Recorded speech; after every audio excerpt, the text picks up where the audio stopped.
नमस्कार दोस्तों, आज हम इतिहास पढ़ेंगे। इतिहास अपने में एक बोरिंग सब्जेक्ट है। कई लोग तो इतिहास का नाम सुनते ही भाग जाते हैं कि कौन दिन तारीख और राजा महाराजा के नाम और वंशावलियों को रटेगा। तो आज हम इतिहास पढ़ने की कोशिश करेंगे कि इतिहास क्या है, इतिहास को किन किन आधारों पर पढ़ा जाएगा, वो कौन से साक्ष्य हैं जिनसे इतिहास को रेखांकित किया गया था, और इतिहास जो हमारे पाठ्यक्रम में मुख्यतः प्राचीन इतिहास, मध्य इतिहास और आधुनिक भारत का जो इतिहास है, उनमें किन महत्वपूर्ण बिंदुओं को हम ज्यादा ध्यान दें ताकि हमारे परीक्षा के लिए उपयोगी हो। यह परीक्षा चाहे कोई भी परीक्षा हो, किसी भी कॉम्पिटिटिव एग्जाम के लिए ये पॉइंट जो होंगे काफी मददगार होंगे। तो पहले हम इतिहास जानेंगे कि इतिहास क्या है, फिर उसके बाद हम धीरे धीरे उन साक्ष्यों की तरफ चलेंगे और उदाहरण के साथ हम कोशिश करेंगे कि एक समग्र रूप से पूरे इतिहास की चर्चा कर लें। थोड़े थोड़े बिंदुओं को लेंगे और थोड़े थोड़े बिंदुओं से हम समझने की कोशिश करेंगे। तो सबसे पहले हम समझें कि इतिहास क्या है।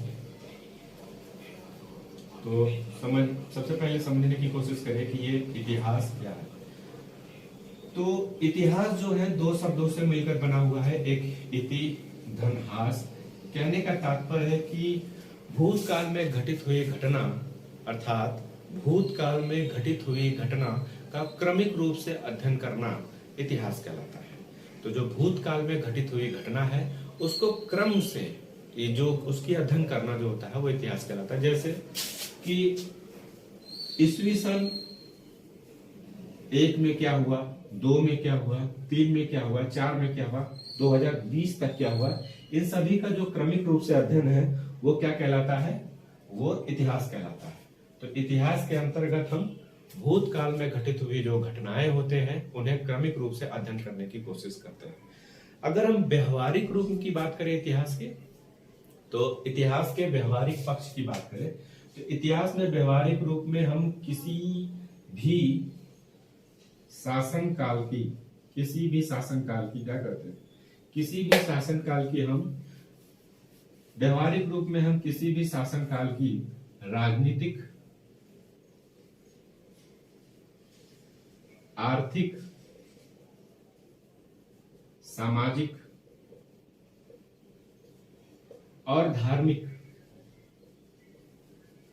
तथा उसकी सांस्कृतिक पहलुओं का ही अध्ययन करते हैं।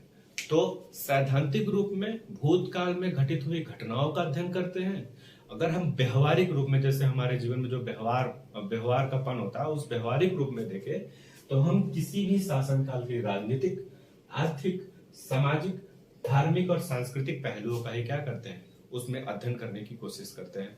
और ये देखते हैं कि उस शासनकाल में राजनीतिक स्वरूप कैसा था, राजतंत्रात्मक था कि धर्मतंत्रात्मक था कि लोकतंत्र था।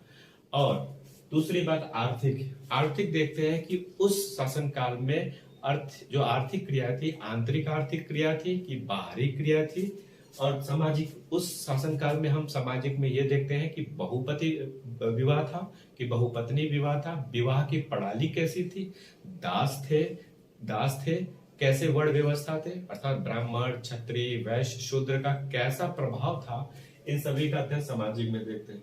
धार्मिक रूप में उस शासन काल में हम देखेंगे कि वह राजा है वह किन धर्मों को पालन करता है, क्या वह राजा सभी धर्मों को मानने वाला एक सहिष्णु राजा है जिसकी नीतियां पूरे विश्व पर अपनी छाप छोड़ रही है, उनका अध्ययन करेंगे। सांस्कृतिक रूप में हम उनके द्वारा बनाए गए मंदिर, वास्तुकला और उनके द्वारा बनाए गए चित्रकलाओं का क्या करेंगे, अध्ययन करेंगे। और उसी अध्ययन के आधार पर ही हम निष्कर्ष निकालते हैं कि उस शासन का क्या है, इतिहास है। तो व्यवहारिक रूप से समझ में आया कि व्यवहारिक रूप से इतिहास किसे कहते हैं, किसी भी शासन काल के राजनीतिक, आर्थिक, सामाजिक, धार्मिक और सांस्कृतिक पहलुओं को ही हम इतिहास कहते हैं। अब हम उन चीजों पे चर्चा कर ले जो चीज ये कहते हैं कि वो जो इतिहासकार हैं, जिन साक्ष्यों और जिन स्रोतों को इतिहासकार मदद लेकर इतिहास को लिखने की कोशिश करते हैं, तो उन साक्ष्यों की बात करते हैं। पहली बात हम ये ध्यान देते हैं कि अगर इतिहासकारों को हम एक वैज्ञानिक बनाते, जैसे चंद्रयान 3 अभी हमारा हाल ही में लॉन्च हुआ, तो चंद्रयान तृतीय लॉन्च करने के पीछे जो वैज्ञानिक लगे हुए थे, तो उनके पास जो भी उपलब्ध संसाधन होंगे, उन्हीं उपलब्ध संसाधनों का उपयोग करके, उन्हीं की समीक्षा करके, उन्हीं का आकलन करके, उन्हीं का मूल्यांकन करके वो क्या करे होंगे, उन्हीं सारे चीजों को लक्षित रूप किए होंगे और चंद्रयान तृतीय को क्या किया होगा, लॉन्च किया होगा चंद्रमा पर। तो ऐसे ही इतिहासकार ही होते हैं, उनके पास उस समय उस परिस्थिति में जो भी साक्ष्य उपलब्ध होते हैं, उन्हीं साक्ष्यों को समीक्षा करते हैं, मूल्यांकन करते हैं, आकलन करते हैं, तब उसके बाद में क्या करते हैं, अपने निष्कर्षानुसार उस काल के इतिहास को क्या करते हैं, लिखने की कोशिश करते हैं। तो दोस्तों, ये इतिहास क्या है, आपको लग रहा होगा कि बड़ा बोरिंग सब्जेक्ट है, लेकिन बहुत प्यारा सब्जेक्ट है। इससे आप मोहब्बत करेंगे तो ये आपसे भी मोहब्बत करेगा। यदि आप इसे रटना चाहेंगे तो ये आएगा नहीं। इतिहास एक विज्ञान है जो प्रेम से ही आता है, तो प्रेम कीजिए इसे, ये आपको बेहतर तरीके से समझाने की कोशिश करेगा। तो आइए हम उस साक्ष्यों की बात कर लेते हैं। तो हम उन इतिहास साक्ष्यों की बात करेंगे जो इतिहासकार ने लेकर इतिहास को लिखने की कोशिश की थी। तो इतिहासकारों ने जो साक्ष्य दिए उनको देख लेते हैं। इतिहासकारों द्वारा जो प्रस्तुत साक्ष्य थे, तो उन साक्ष्यों में पहला है पुरातात्विक साक्ष्य, और दूसरा जो साक्ष्य है वो है साहित्यिक साक्ष्य। पुरातात्विक साक्ष्य के अंतर्गत हम पहला बात करते हैं अभिलेख की, दूसरा बात करते हैं सिक्के, उस शासनकाल के सिक्के की, तीसरा उस शासनकाल में निर्मित जो स्मारक थे उनकी बात हम करते हैं, स्मारक या भवनों की बात हम करते हैं। अब इन सभी चीजों को हम उदाहरण के माध्यम से समझने की कोशिश करते हैं कि पुरातात्विक साक्ष्य में जो अभिलेख, सिक्के, स्मारक या भवन जो है वो कैसे कैसे हैं, किन तरीकों से ये इतिहास को वर्णित करेंगे, व्याख्यायित करेंगे, मीमांसक करेंगे, इन सभी को समझने की कोशिश करते हैं। पुरातात्विक साक्ष्य का मतलब है जिनकी खुदाई करके प्राप्त की जाती है। अभिलेख, पहला अभिलेख है। उदाहरण के रूप में अभिलेख के माध्यम से होते हैं। तो अभिलेख क्या होते हैं कि किसी पत्थर पे लिखे हुए क्या होते हैं, लेख होते हैं, जिससे उस शासन काल की राजनीतिक, आर्थिक, सामाजिक, धार्मिक, सांस्कृतिक पहलुओं को क्या कहता है, हमें जानकारी मिलती है। तो क्या है वो इतिहास। उदाहरण के रूप में बात करते हैं, पहला जो सबसे पहला अभिलेख मिला, बोगज कोई का अभिलेख। बोगज कोई का अभिलेख, ये अभिलेख जो है 1400 या 1600 ईसा पूर्व का है, ईसवी पूर्व, अर्थात ईसा के जन्म के पहले का है, जिसमें 4 देवता मित्र, वरुण, नाशत और इंद्र का क्या है, व्यवहार दिखाया गया है कि वो कैसे थे। इन देवताओं की जो प्रसिद्धि थी उनको दिखाए जाने की बात की है। और अगर इन देवताओं से हटकर हम मनुष्य जीवन में आए तो सबसे पहला अभिलेख जो मिलता है अशोक के काल में अभिलेख मिलता है। अशोक के अभिलेखों में चाहे वह स्तंभ लेख हो, चाहे वह बृहद लेख हो, और चाहे वह लघु अभिलेख हो, उनके अभिलेखों में जो अशोक है उसके अभिलेखों में उसके धम्म नीति तथा उसके शासन काल की प्रक्रियाओं का क्या है, वर्णन किया गया है। उदाहरण से समझते हैं। अशोक के अभिलेख में, पहले अभिलेख में लिखा गया है कि पशु बलि पर उसने पूरी तरह से रोक लगा दी। उसके अभिलेख के अंतर्गत ही लिखा गया है कि उसने रजकों की नियुक्ति की, महापात्रों की नियुक्ति की उसने। उसके ही धम्म नीति के अंतर्गत, अभिलेख के अंतर्गत यह लिखा गया है कि अशोक अपने 20वें वर्ष लुम्बिनी की यात्रा किया गया।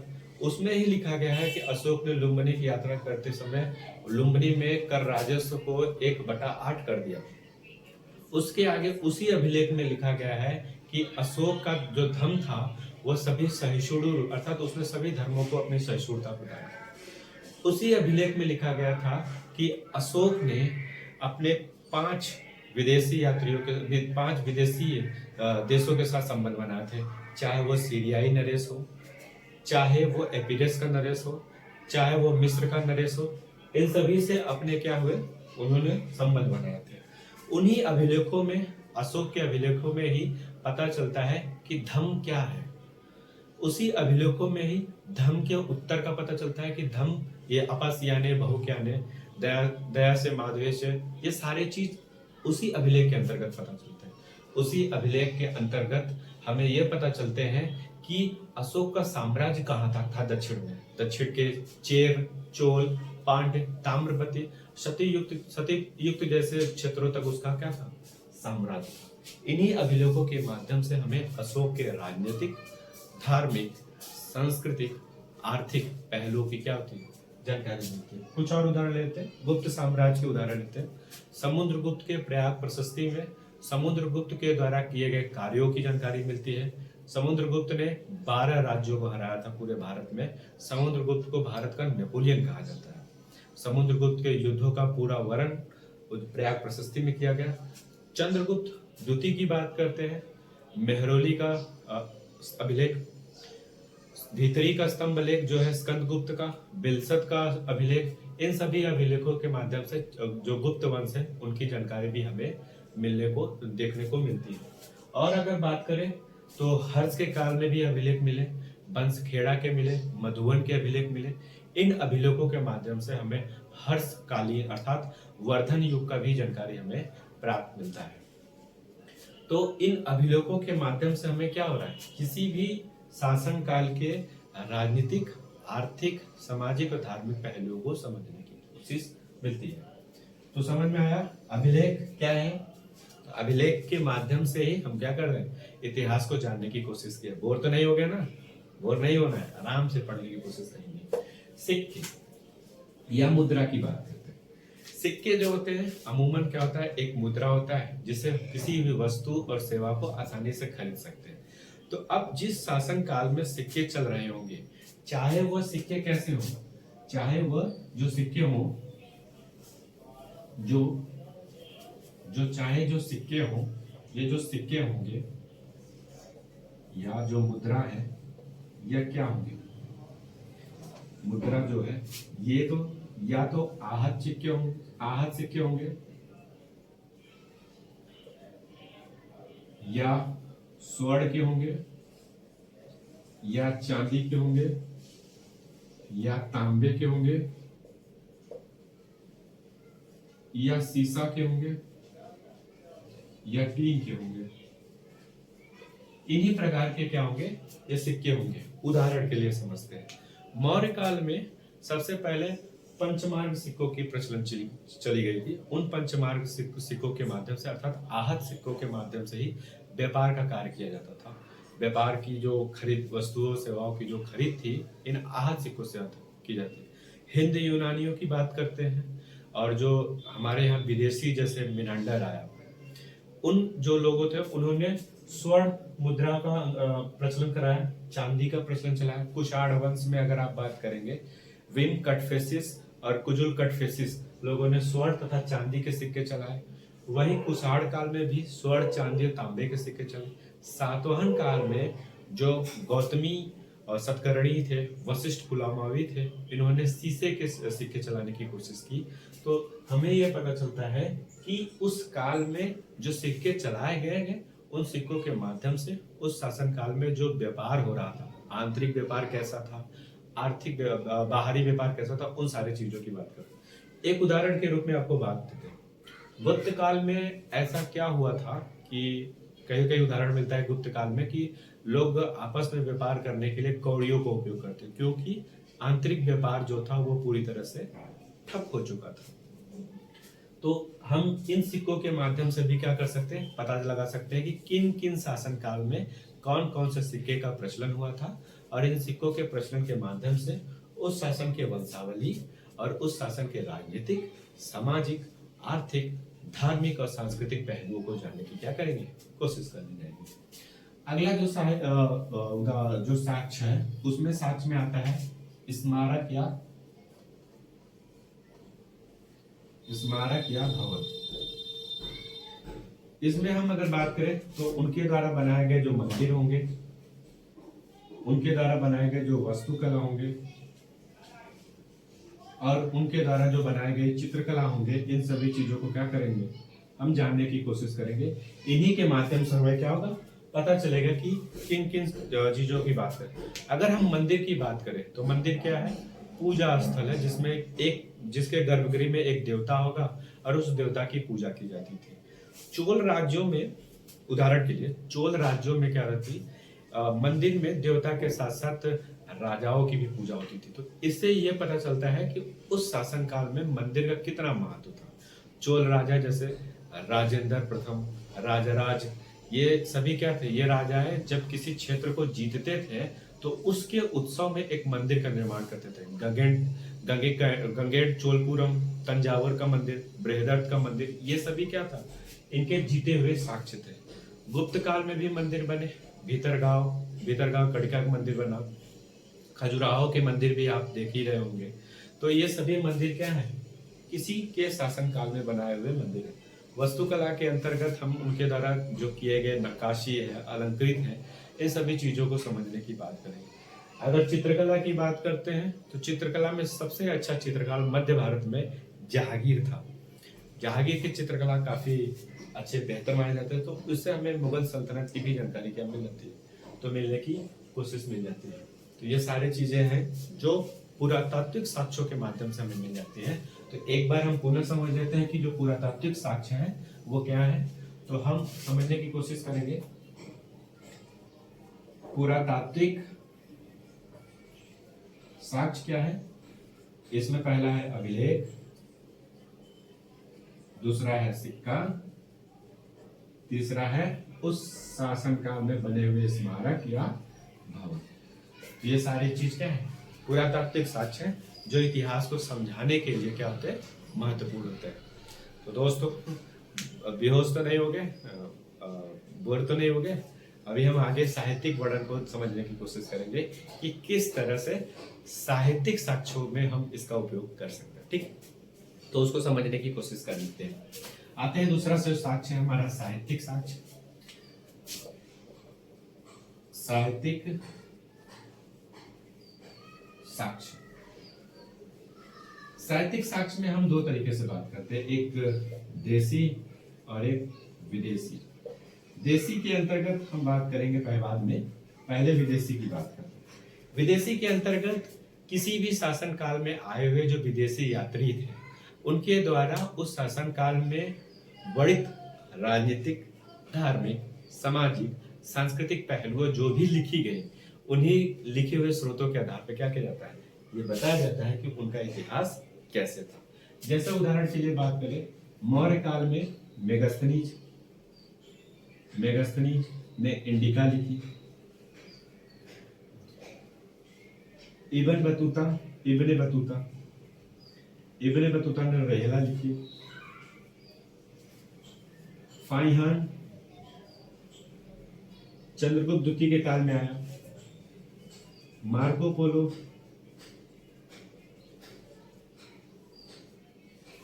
ये जैसे जो है। और अगर बात करें एक इत्सिंग, वेनसोंग, ये दोनों हर्ष के काल में आए। तो इससे हमें क्या मिला, विदेशी साक्ष्यों से क्या मिला, इन्होंने जो उस शासन काल में जो भी देखा होगा, जो भी राजनीतिक पहलुओं को ध्यान दिया होगा, जो भी सामाजिक पहलुओं में समाज में हो रही घटित घटनाओं को देखा होगा, जो भी धर्म के अंतर्गत उत्पन्न हो रही कुरीतियों और अच्छाइयों को देखा होगा, जो भी उन्होंने आर्थिक व्यवस्था में हो रहे परिवर्तन को देखा होगा, उन सभी का क्या किया होगा, वर्णन किया होगा। जैसे वेलसांग की बात करते हैं, वेलसांग जब हर्ष काल में आया हुआ एक विदेशी यात्री था। इसने कहा कि जब मैं पैदल आता था तो मैं हर बार सड़कों पे लूटा जाता था। कहने का मतलब ये है कि वेलसांग हर्ष के काल में कोई भी यात्री सड़कों पर आने पे आसानी से लूट लिया जाता था। तो ये जो बातें हैं, ये समाज की उसके कानून और नीतियों की क्या बता रहा है, कि स्थिरता को बता रहा है, कि कमजोरी को बता रहा है, कि हर बार में लूटा जाता था। फाइयान ने भी वर्णन चंद्रगुप्त गुप्त वंश के बारे में, राजनीतिक सामाजिक पहलुओं को भी आराम से बात किया है। तो इन सभी चीजों को हम विदेशी साक्ष्य के अंतर्गत रखते हैं। अब देसी साक्ष्य की बात कर लेते हैं कि इन देसी साक्ष्यों में कौन कौन आते हैं। तो देसी साक्ष्य की अगर बात करें तो देसी साक्ष्य में हम ज्यादा कुछ नहीं रखते, पहले वेद रखते हैं, फिर उसके बाद ब्राह्मण ग्रंथ है, ब्राह्मण ग्रंथ है, उनके बाद उपनिषद है, फिर उसके बाद आरण्यक है, उनके बाद हम क्या करते हैं, उपनिषद, आरण्यक के बाद वेदांग है। इन सारी चीजों का क्या करते हैं हम, इनके अंतर्गत देशी के अंतर्गत अध्ययन करते हैं। अब वेद हमारे पास कितने हैं, हमारे पास जो वेद है वो कितने हैं, हमारे पास जो वेद है, अगर वेद की बात करें तो हमारे पास वेद 4 है।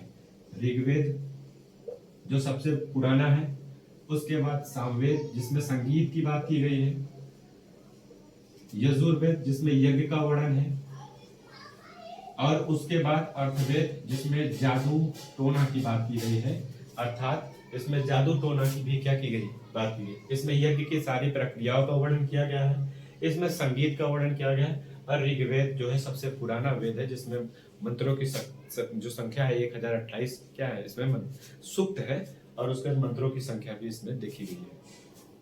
तो अब हम इन वेद के माध्यम से भी क्या करेंगे, समझने की कोशिश कर लेंगे कि किस तरह से ये इंपॉर्टेंट साक्ष्य है। वही ब्राह्मण ग्रंथों के अंतर्गत भी कई ग्रंथ आते हैं। अगर एक उदाहरण ले लें, जैसे एक उदाहरण समझे, पुराण को ले लें, तो पुराण में हम मुख्यतः 3 पुराणों की बात करते हैं। एक विष्णु पुराण की बात करते हैं, एक वायु पुराण की बात करते हैं, और एक मत्स्य पुराण की बात करते हैं। तो जो विष्णु पुराण है ये आपका मौर्य से संबंधित है, अर्थात मौर्य के शासनकाल से संबंधित है, जिसमें मौर्य शासक के राजनीतिक धार्मिक पहलुओं को क्या किया गया, वर्णित किया गया है।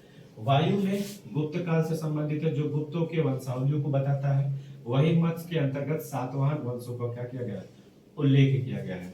तो पुराणों के माध्यम से भी हम क्या किया, साक्ष्यों को जानने की कोशिश कर लेते हैं। अगर हम उपनिषद में ही बात करें तो तैतरी, छंदोग्य उपनिषद है, मुंडको उपनिषद है, इन सभी चीजों में भी क्या है, वर्णन किया गया है। वेदांग की बात कर लेते हैं तो वेदांग अर्थात वेद का अंग, तो वेदांग में 6 आते हैं। उन चीजों को हम जाने, हम समझ रहे थे कि जो वेदांग है वो 6 तरीके से होते हैं। अगर ये वेदांग है जो वेद का अंग है, जिनमें शिक्षा, कल्प, निरुक्त, छंद, ज्योतिष और व्याकरण, इनके भी माध्यम से हम इतिहास को समझने की कोशिश करते हैं।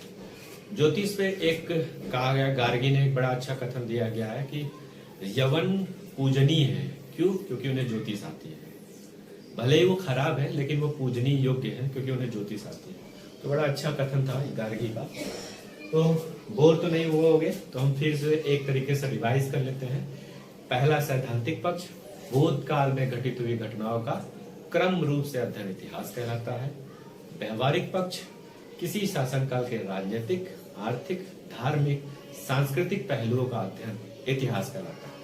तो इतिहासकार 2 साक्ष्यों को याद करता है, पुरातात्विक साक्ष्य की बात करता है और उसके बाद साहित्यिक साक्ष्य की बात करता है। पुरातात्विक साक्ष्य में वो अभिलेखों की बात करता है, सिक्कों की बात करता है, स्मारक और भवनों के माध्यम से उस शासनकाल में घटित हुई घटनाओं को क्या करता है, वर्णन करता है। साहित्यिक साक्ष्य में देशी साक्ष्यों के अंतर्गत वेद को लेकर करता है, ब्राह्मण ग्रंथ हो, उपनिषद, अरण्यक तथा वेदांगों का उपयोग करके वो उपयोग करता है।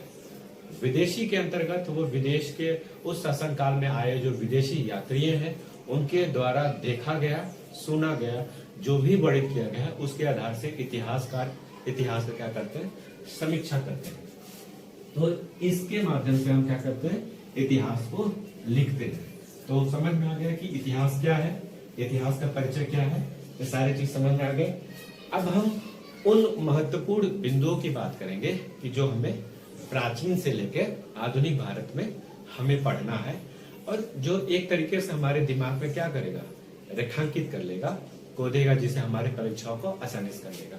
तो हम क्रम वाइज रूप से बताएंगे। उसके बाद में पहले अगर इतिहास को ध्यान दें तो इतिहास हमारे सिलेबस में कैसे है, 3 तरीके से है। एक प्राचीन इतिहास है, मध्य इतिहास है और आधुनिक इतिहास है। प्राचीन इतिहास के अंतर्गत हम क्या पढ़ेंगे, पहले हड़प्पा सभ्यता पढ़ेंगे। फिर उसके बाद हम क्या पढ़ेंगे, ऋग्वैदिक, उत्तर वैदिक काल पढ़ेंगे। तीसरे के बाद हम सूत्र काल पढ़ेंगे। फिर उसके बाद हम महाजनपदों का उदय, यानी महाजनपदों का उदय के यानी 16 जो महाजनपद थे उसमें सबसे शक्तिशाली महाजनपद जो था मगध था, जिसका उल्लेख बौद्ध धर्म में भी है और जैन धर्म के कल्पसूत्र जो भद्रबाहु द्वारा लिखा गया उसमें भी लिखा गया।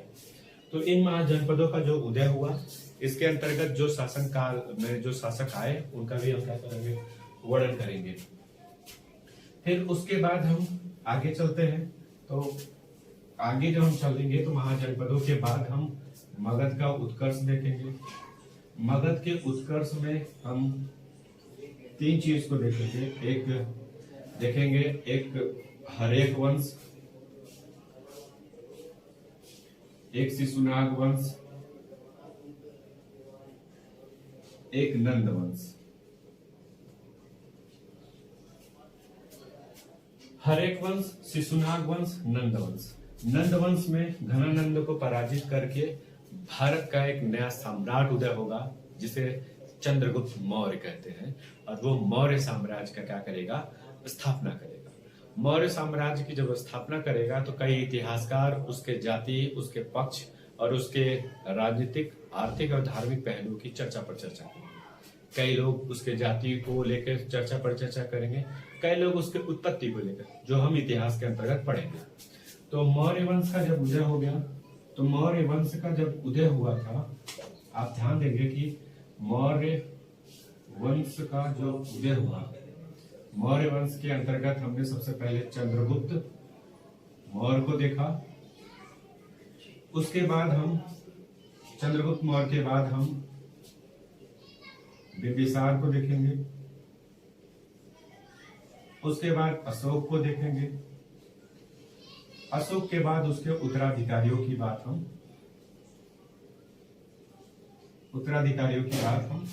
करेंगे। तो कहने का मतलब जो हमारा जो शासन काल है, जो मौर्य वंश का शासन काल है, अमूमन 324 से लेकर 182 ईस्वी के आसपास है। तो उनके शासन काल को हम क्या करेंगे, देखने की कोशिश करेंगे। अब मौर्य वंश के समाप्त हो जाने के बाद आप देखेंगे कि मौर्य वंश जब समाप्त हो गया तो मौर्य वंश के बाद उसी शासन काल में कई और शासक आने लगे, जैसे शुंग आने लगे, शक आने लगे, कुषाण आने लगे, कण्व आने लगे, पहलव आने लगे। तो इन सभी चीजों को क्या करेंगे, हम धीरे धीरे से अध्ययन करेंगे। कुषाण वंश भी जन्मा। फिर उसके बाद अगर हम सीधे जाते हैं तो हम सीधा जाएंगे गुप्त वंश के अंतर्गत, गुप्त वंश के अंतर्गत, जिसमें हम पहले पढ़ेंगे चंद्रगुप्त प्रथम, दूसरा हम पढ़ेंगे समुद्रगुप्त, तीसरा हम पढ़ेंगे चंद्रगुप्त द्वितीय, चौथा पढ़ेंगे हम स्कंदगुप्त, चौथा जो हम पढ़ेंगे स्कंदगुप्त, चौथा हम पढ़ेंगे कुमारगुप्त, फिर उसके बाद पढ़ेंगे स्कंदगुप्त। उनके बाद उनके उत्तराधिकारियों का भी क्या करेंगे, अध्ययन करेंगे। तो इसके माध्यम से हम क्या कर रहे हैं, गुप्त वंश का भी हम क्या कर लेंगे, एक तरीके से अध्ययन कर लेंगे कि कौन कौन से राजा कब कब किन किन शासन काल में आए थे। इनके बाद कई स्वायत्त राजा थे, वकटक के राजा, मौखरी वंश के राजा, कन्नौज के राजा। फिर उसके बाद धीरे धीरे राजाओं के क्या हुए, पढ़ने लगे। मध्य भारत में जब हम इंटर करते हैं तो अल हजाज जो इराक का गवर्नर था, उसका भतीजा 712 में मोहम्मद बिन कासिम ने भारत पर आक्रमण किया। तो उसके बाद 712 में अगर मध्य भारत में हम घुसते हैं तो मध्य भारत में सबसे पहले हम क्या पढ़ेंगे, मध्य भारत में 712 में अरब आक्रमण, मोहम्मद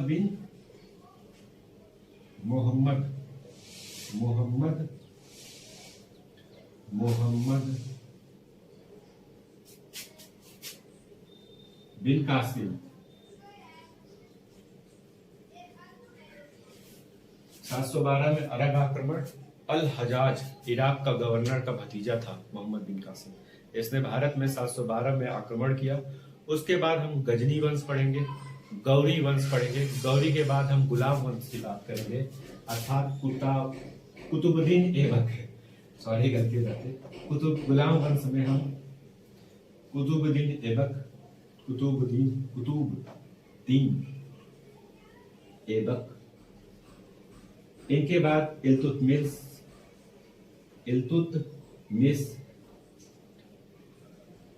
रजिया सुल्तान। इसके बाद उनके कुछ उत्तराधिकारी। फिर हम बलबन पढ़ेंगे। बलबन क्या है? गुलाम वंश का अंतिम शासक है, जो अपने आप को अफरासियाब का वंशज कहता है कि मैं अफरासियाब का वंशज हूँ, और रक्त और लौ की नीति के माध्यम से अपने शासनकाल को क्या किया, आगे बढ़ाने की कोशिश करता है। गुलाम वंश के बाद जब हम आगे बढ़ते हैं तो गुलाम वंश के बाद जो हमारा आता है खिलजी वंश आता है, जिसमें जलालुद्दीन खिलजी जो इसका संस्थापक था, जलालुद्दीन खिलजी। उसके बाद अलाउद्दीन खिलजी, उसके बाद इसका बेटा बनता है। फिर इसके बाद मलिक कफूर बनता है, मलिक कफूर के बाद मुबारक खिलजी बनता है। मुबारक खिलजी को पराजित करके तुगलक वंश की नींव पड़ती है। तुगलक, ये जो शासनकाल चला, ये 1296 से लेकर 1316 के आसपास के काल चला। 20 साल का जो शासनकाल था उसी के आसपास चला, जिसमें अलाउद्दीन खिलजी के जो शहर के बाजार प्रणाली और उसके जो युद्ध जीते गए, उन सभी चीजों का भी क्या करेंगे, हम अध्ययन करेंगे। अलाउद्दीन खिलजी के शासनकाल में आए हुए जो विदेशी वृत्तांत, जो विदेशी यात्री थे, उन्होंने किस प्रकार से इसका वर्णन किया। आपने पद्मावती मूवी तो देखी होगी, कैसे पद्मावती के लिए अलाउद्दीन खिलजी ने कैसे युद्ध किया, और पद्मावती ने अपने आप को बचाने के लिए किस तरह से जौहर किया। उन सभी चीजों का भी क्या करेंगे, हम इसके अंतर्गत जिक्र करेंगे।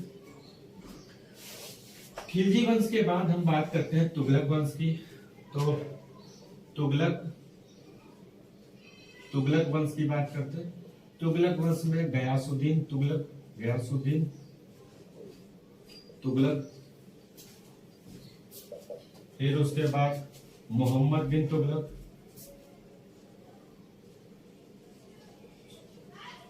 फिर उसके बाद फिरोज शाह तुगलक,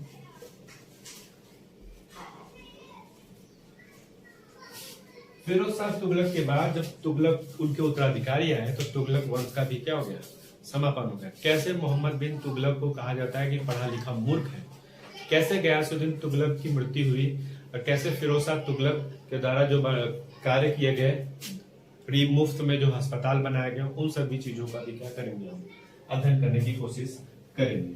तुगलक वंश के बाद अगर बात करें तो सैयद वंश आता है। सैयद वंश के बाद लोदी वंश आता है, और लोदी में अगर हम बात करें तो बहलोल लोदी, सिकंदर लोदी, और उसके बाद इब्राहिम लोदी को बाबर ने 21 अप्रैल 1526 में पानीपत के युद्ध में पराजित कर दिया। पानीपत के युद्ध में पराजित करने के बाद दिल्ली सल्तनत के आखिरी सुल्तान इब्राहिम लोदी का पतन हो गया, युद्ध में लड़ते लड़ते मारा गया। उसके बाद मुगल सल्तनत की स्थापना हुई। मुगल सल्तनत में उसका संस्थापक जो था बाबर था। बाबर के बाद गद्दी पर हुमायूं बैठा। हुमायूं के ही समानांतर अगर चले तो शेरशाह सूरी भी चलता है, क्योंकि बहुत सारे ऐसे युद्ध थे, जैसे कालिंजर का युद्ध, बिलग्राम का युद्ध, चौसा का युद्ध, ये सभी युद्ध जो थे शेरशाह सूरी से हुमायूं लड़ा था, और हुमायूं उसमें पराजित हुआ था। शेरशाह सूरी, हुमायूं के बाद गद्दी पर अकबर बैठा। अकबर ने 1576 में हेमू को पराजित कर दिया। यह पानीपत का दूसरा युद्ध कहलाता है। उसके बाद जहांगीर गद्दी पर बैठा। जहांगीर के बाद शाहजहां गद्दी पर बैठा। शाहजहां के बाद गद्दी पर औरंगजेब बैठा। औरंगजेब जो है वो मुगल सल्तनत का सबसे अंतिम ताकतवर राजा था। उसके बाद उसके उत्तराधिकारी बैठे जो अयोग्य और अकुशल थे, जिसके कारण मुगल सल्तनत धराशायी हो गया। मुगल सल्तनत धराशायी होने के बाद धीरे धीरे भारत क्या हुआ, धीरे धीरे भारत में विदेशी शक्तियों का आगमन बढ़ने लगा, और इन्हीं विदेशी शक्तियों के आगमन के कारण भारत जो मुगल सल्तनत के एक बड़े साम्राज्य के अधीन रह रहा था, अब इन्हीं विदेशी शक्तियों अर्थात अंग्रेज के अधीन रहने लगा। तो हम अब आधुनिक भारत की तरफ हम बढ़ने लगे कि आधुनिक भारत में हम क्या क्या पढ़ने की कोशिश करेंगे। तो आधुनिक भारत में हम सबसे पहले ये पढ़ेंगे कि जो यूरोपीय आगमन हुआ था, यानी जो यूरोपीय आगमन में हम पहले पुर्तगालियों को देखेंगे कि पुर्तगालियों ने क्या क्या हमें कहाँ अपने गोदामों को स्थापना की, कहाँ अपने कंपनियों को स्थापित किया। उनके बाद पुर्तगालियों से हमें क्या मिला, पुर्तगालियों के जो शासक अल्ब्रुक थे और अल्मीडो थे, उन्होंने क्या क्या किया, उन सारी चीजों को हम सीखने की कोशिश करेंगे। डच की बात कर लेंगे। डच 1759 में चिंसुरा और वेदरा के युद्ध में अंग्रेजों ने डचों को पराजित करके मलाया के क्षेत्रों पर प्रतिस्थापित कर दिया। उन क्षेत्रों को समझने की कोशिश करेंगे। उसके बाद अंग्रेज को जानेंगे कि अंग्रेज ने किस तरह से भारत पर आधिपत्य किया। उसके बाद फ्रांसीसियों के कंपनियों की बात करेंगे, फ्रांसीसी कंपनी की बात करेंगे। लुइस 14वां के सेनापति कॉलबर्ट ने 1664 में फ्रांसीसी कंपनी की नींव भारत में रखी। 1668 में जो कंपनी स्थापित हुई, जिस कंपनी की शाखा बनी, किस तरह से वो कार्य कर रही थी, उन सारी चीजों को समझने की कोशिश करेंगे। अब आगे अगर हम बढ़ते हैं तो फिर हम उसके बाद कांग्रेस की स्थापना देखेंगे। कांग्रेस की स्थापना जो 1885 में हुई। उसके बाद हम विभिन्न अंग्रेज गवर्नर जनरल तथा वायसराय उनके कार्यों को क्या करेंगे, उनके कार्यों को समझने की कोशिश करेंगे। उसके बाद हम 1905 का बंगाल विभाजन, 1916 का लखनऊ अधिवेशन, 1920 का असहयोग आंदोलन, फिर उसके बाद 1922 में चौरा चौरी कांड जो हुआ, असहयोग आंदोलन की वापसी, 1930 12 मार्च 1930 को सविनय अवज्ञा आंदोलन जो एक तरह से नमक कानून के तोड़ने के बराबर था, उसे हम देखेंगे। उसके बाद 1936 में किस तरह से चुनाव होता है, 1937 में कांग्रेस का एक शासन के रूप में, सत्ता के रूप में स्थापित होती है। द्वितीय विश्व युद्ध के दौरान उन्होंने 28 महीने के शासन के बाद उन्होंने त्यागपत्र दे दिया। 1940 में व्यक्तिगत सत्याग्रह देखते हैं। 1942 में क्रिप्स मिशन के असफल होने के बाद भारत छोड़ो आंदोलन।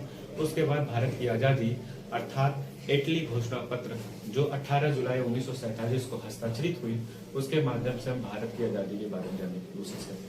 तो ये जो समग्र विवरण था, इस समग्र विवरण के माध्यम से ही हम भारत के इतिहास को समझने की कोशिश करेंगे। तो दोस्तों, मैंने ये कोशिश की है कि भारत का इतिहास को समझने की कोशिश की। हमने इतिहास के एक संक्षिप्त परिचय देते हुए इतिहास के अंतर्गत पढ़े जाने वाले जो विभिन्न आयाम हैं उनको समझने की कोशिश की है। यदि आपको अच्छा लगे तो लाइक सब्सक्राइब करें और हमें ऐसे ही वीडियो को बनाने के लिए प्रेरित करें। हम आगे भी अपने कार्यों को करेंगे। धन्यवाद।